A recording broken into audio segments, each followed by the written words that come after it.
Spoiler alert! This video contains discussion of plot lines and characters from Star Wars: The Force Awakens. If you do not want to hear those items discussed, please click away from this video now. But if you have not seen the movie during the month since its release and you still care about it not being spoiled, f*** off. You're a shitty Star Wars fan. Enjoy. Generally speaking, I liked The Force Awakens. I have a few plot disputes that bug me. You're telling me some random untrained brainwashed stormtrooper can have anything close to a respectable lightsaber fight with a highly skilled master of the Jedi arts? So Rey is mentally tougher than Kylo Ren, the new Dark Lord of the Galaxy, but like 2 days ago she couldn't convince the guy at the salvage lot for a better deal. And if he is her father, Luke, the former savior of the galaxy, is now some deadbeat dad who left his daughter with nothing while he went out for a pack of cigarettes? But these are all nitpicking points from me, and these are wrinkles that could easily be ironed out in future episodes. I tend to be harshly critical of TV shows and movies, so getting a review of worth watching from me is quite the accomplishment. And the movie wasn't just successful for me, it was successful for people who want more minority heroes as well. The movie features strong female and African American heroes, and so all things considered, you'd think this would be a win for everybody. Nope! You see, as strong and universally likable as Daisy Ridley's Rey is, she is not enough to satisfy the church of everything is problematic. The truth is,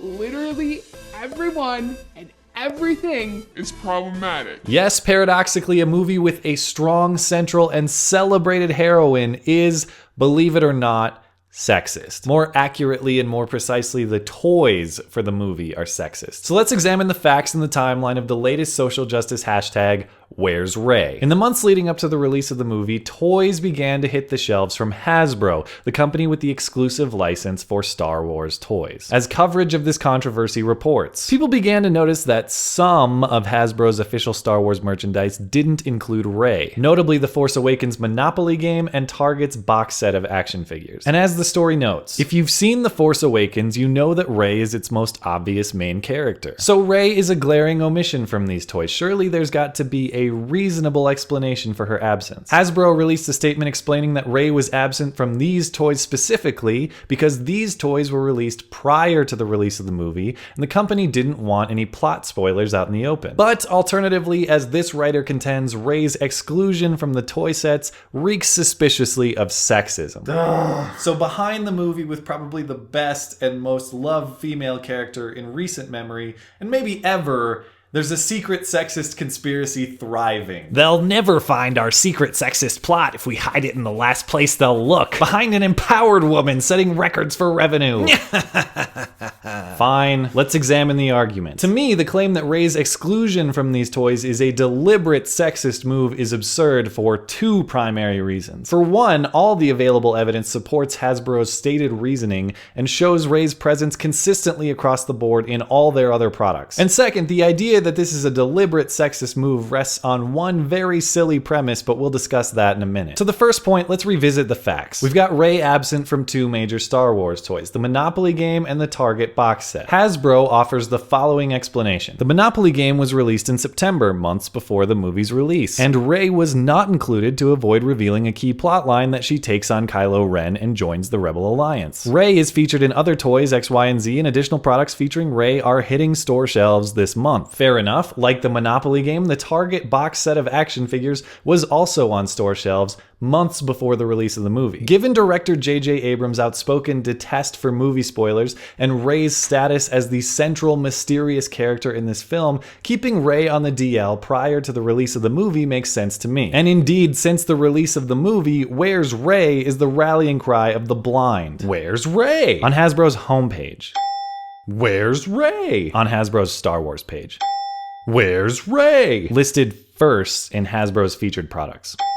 Not good enough for Team Sexist Conspiracy Theory though, as this writing identifies several remaining questions, apparently unanswered. Why would Rey be a spoiler in the Monopoly game but not Finn? If spoilers are such a concern, why release the toys early at all? Hasbro has done this before. Female characters from Avengers and Guardians of the Galaxy were excluded from other Target box sets.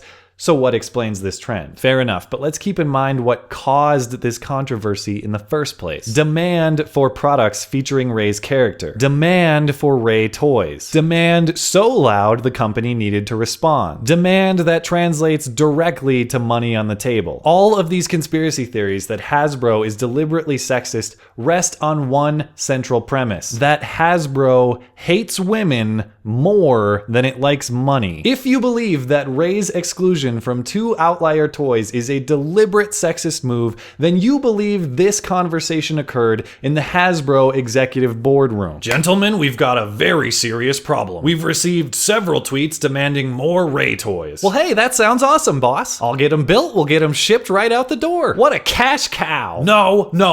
Listen, when I took this job as CEO, I was hired not for my ability to maximize revenue, but for my hatred of women. Here at Hasbro, we hate and oppress women first and make money second. Never forget that. And yet this tinfoil-hatted article has the audacity to say, in Star Wars speak, the logic is not strong with this one. The logic is not strong in believing that there's any company that hates women more than it likes making money. The logic is not strong in believing that behind the strongest female hero in recent memory is a secret plot to oppress women. The logic is not strong in believing that anyone with an honest, sincere, sexist agenda would decide that the best way to pursue that agenda is through the omission of female characters in children's toys. If you believe any of those things to be true, well, may the force be with you. Thanks as always for listening and for supporting this channel. Always appreciate the thoughtful discussion down below, and especially over on Twitter. That is @skag_3. You're always welcome to come hang out and chat in my live stream. That's linked down in the description. Looking forward to it. Okay, bye.